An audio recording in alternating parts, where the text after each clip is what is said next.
আসসালামু আলাইকুম। হেলথ পাঠশালার নতুন আরেকটি ভিডিওতে আপনাদের স্বাগত জানাই। আশা করি সবাই ভালো আছেন। তো আজকের ভিডিওটিতে আপনাদের জানাবো কাঠবাদামের উপকারিতা সম্পর্কে। তাই না টেনে সম্পূর্ণ ভিডিওটি দেখার জন্য অনুরোধ রইল।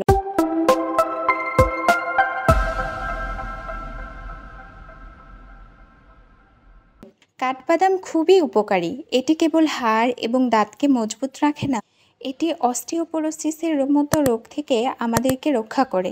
কাঠবাদাম হচ্ছে চিনি, মাখন এবং প্রোটিনের প্রধান উৎস। কাঠবাদাম পুষ্টিমান বৃদ্ধি ও বৃদ্ধি বিকাশে গুরুত্বপূর্ণ ভূমিকা পালন করে। প্রতি ২৮ গ্রাম কাঠবাদামে থাকে ১৬৪ কিলো ক্যালোরি শক্তি, চর্বি ১৪ gram, sodium ০ milligram, potassium ২০০ milligram, protein ৬ gram, vitamin E ৭.৩ milligram, magnesium ৭৭ milligram, calcium ৭৫ milligram, iron ১.১ মিলিগ্রাম। কাঠবাদামকে আমাদের জন্য অতি উপকারী বলার কারণ হলো কাঠবাদাম আমাদের দেহের জন্য উচ্চ প্রোটিনের উৎস।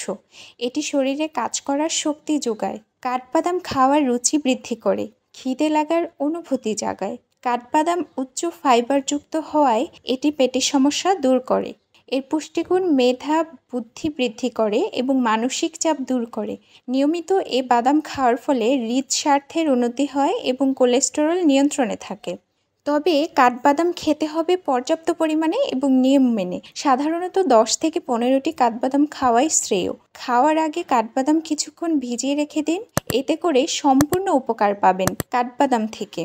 তবে কাঠবাদাম খাওয়ার পরে যদি শারীরিক সমস্যার সৃষ্টি হয়, অবশ্যই তখন ডাক্তারের শরণাপন্ন হতে হবে। পর্যাপ্ত পরিমাণ এবং নিয়ম অনুসরণ করে যদি কাঠবাদাম না খান, তাহলে যে সকল ক্ষতির মুখে পড়বেন।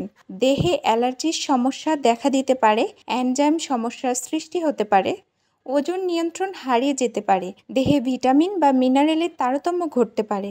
তো চলে এসেছি ভিডিওর একদম শেষ পর্যায়ে। লাইক ও কমেন্ট দিয়ে জানিয়ে দিন ভিডিওটি কেমন লাগলো। যারা নতুন তারা চ্যানেলটিকে সাবস্ক্রাইব করুন এবং অন রাখুন অল নোটিফিকেশন। তো আজকের মতো বিদায় নিলাম। সবাই ভালো থাকুন এবং সুস্থ থাকুন। খোদা হাফেজ।